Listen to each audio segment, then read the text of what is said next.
کتاب مقدس میں سے تیتس کے نام پولس رسول کے خط کے پہلے باب کی تلاوت پولس کی طرف سے، جو خدا کا بندہ اور یسوع مسیح کا رسول ہے، خدا کے برگزیدوں کے ایمان اور اس حق کی پہچان کے مطابق جو دینداری کے موافق ہے، اس ہمیشہ کی زندگی کی امید پر جس کا وعدہ ازل سے خدا نے کیا ہے، جو جھوٹ نہیں بول سکتا، اور اس نے مناسب وقتوں پر اپنے کلام کو اس پیغام میں ظاہر کیا جو ہمارے منجی خدا کے حکم کے مطابق میرے سپرد ہوا۔ ایمان کی شرکت کی روح سے سچے فرزند تیتس کے نام فضل اور اطمینان خدا باپ اور ہمارے منجی مسیح یسوع کی طرف سے تجھے حاصل ہوتا رہے۔ میں نے تجھے کریتے میں اس لیے چھوڑا تھا کہ تو باقی ماندہ باتوں کو درست کرے اور میرے حکم کے مطابق شہر بشہر ایسے بزرگوں کو مقرر کرے جو بے الزام اور ایک ایک بیوی کے شوہر ہوں، اور ان کے بچے ایماندار اور بد چلنی اور سرکشی کے الزام سے پاک ہوں،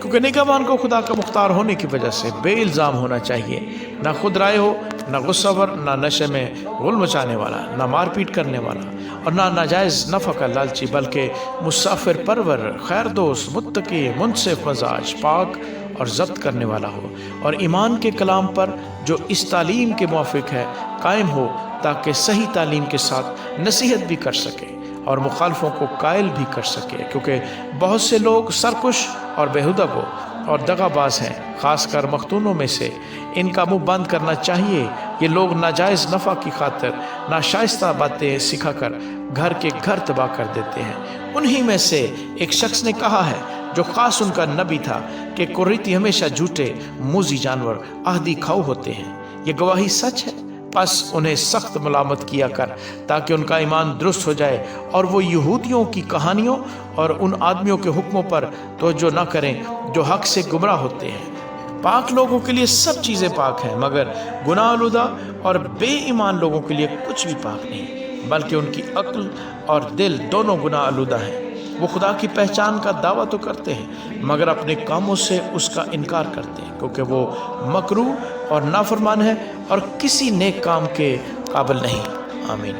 کتاب مقدس میں سے تیتس کے نام پولس رسول کے خط کے دوسرے باب کی تلاوت۔ لیکن تو وہ باتیں بیان کر جو صحیح تعلیم کے مناسب ہیں، یعنی یہ کہ بوڑھے مرد پرہیزگار، سنجیدہ اور متقی ہوں، اور ان کا ایمان اور محبت اور صبر صحیح ہو۔ اسی طرح بوڑھی عورتوں کی بھی وضع مقدسوں کی سی ہو، تہمت لگانے والی اور زیادہ مے پینے میں مبتلا نہ ہوں، بلکہ اچھی باتیں سکھانے والی ہوں، تاکہ جوان عورتوں کو سکھائیں کہ اپنے شوہروں کو پیار کریں، بچوں کو پیار کریں، اور متقی اور پاک دامن اور گھر کا کاروبار کرنے والی اور مہربان ہوں، اور اپنے شوہر کے تابع رہیں، تاکہ خدا کا کلام بدنام نہ ہو۔ جوان آدمیوں کو بھی اسی طرح نصیحت کر کہ متقی بنے، سب باتوں میں اپنے آپ کو نیک کاموں کا نمونہ بنا، تیری تعلیم میں صفائی اور سنجیدگی اور ایسی صحت کلامی پائی جائے جو ملامت کے لائق نہ ہو، تاکہ مخالف ہم پر عیب لگانے کی کوئی وجہ نہ پا کر شرمندہ ہو جائے۔ نوکروں کو نصیحت کر کہ اپنے مالکوں کے تابع رہیں اور سب باتوں میں انہیں خوش رکھیں اور ان کے حکم سے کچھ انکار نہ کریں، چوری چلاکی نہ کریں، بلکہ ہر طرح کی دیانتداری اچھی طرح ظاہر کریں، تاکہ ان سے ہر بات میں ہمارے منجی خدا کی تعلیم کو رونق ہو،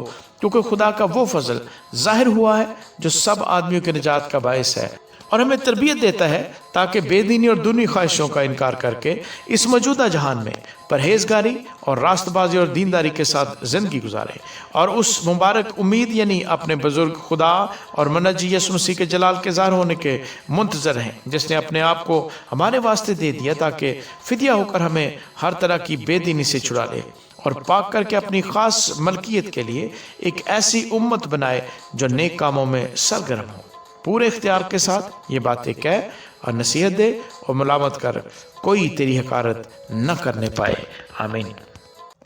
کتاب مقدس میں سے تیتس کے نام پولس رسول کے خط کے تیسرے باب کی تلاوت۔ ان کو یاد دلا کہ حاکموں اور اختیار والوں کے تابع رہیں اور ان کا حکم مانیں اور ہر نیک کام کے لیے مستعد رہیں،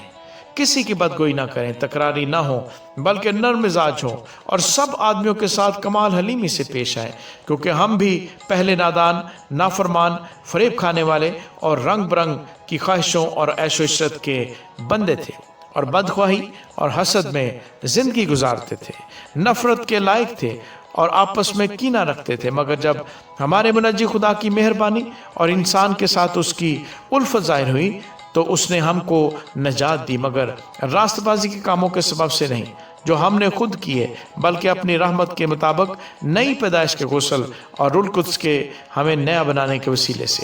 جسے اس نے ہمارے منجی یسوع مسیح کی معرفت ہم پر افراد سے نازل کیا، تاکہ ہم اس کے فضل سے راست باز ٹھہر کر ہمیشہ کی زندگی کی امید کے مطابق وارث بنیں۔ یہ بات سچ ہے، اور میں چاہتا ہوں کہ تو ان باتوں کا یقینی طور سے دعویٰ کرے، تاکہ جنہوں نے خدا کا یقین کیا ہے وہ اچھے کاموں میں لگے رہنے کا خیال رکھیں۔ یہ باتیں بھلی اور آدمیوں کے واسطے فائدہ مند ہے، مگر بیوقوفی کی حجتوں اور نسب ناموں اور جھگڑوں اور ان لڑائیوں سے جو شریعت کی بابت ہوں پرہیز کر، اس لیے کہ یہ لا حاصل اور بے فائدہ ہیں۔ ایک دو بار نصیحت کر کے بدعتی شخص سے کنارہ کر، یہ جان کر کہ ایسا شخص برگشتہ ہو گیا ہے اور اپنے آپ کو مجرم ٹھہرا کر گناہ کرتا رہتا ہے۔ جب میں تیرے پاس ارتماس یا تخیکس کو بھیجوں تو میرے پاس نیکپلس آنے کی کوشش کرنا، کیونکہ میں نے وہیں جاڑا کاٹنے کا قصد کر لیا ہے۔ زناس، عالم شرع اور اپلوس کو کوشش کر کے روانہ کر دے، اس طور پر کہ ان کو کسی چیز کی حاجت نہ رہے، اور ہمارے لوگ بھی ضرورتوں کو رفع کرنے کے لیے اچھے کاموں میں لگے رہنا سیکھیں، تاکہ بے پھل نہ رہیں۔ میرے سب ساتھی تجھے سلام کہتے ہیں، جو ایمان کی روح سے ہمیں عزیز رکھتے ہیں ان سے سلام کہہ۔ تم سب پر فضل ہوتا رہے، آمین۔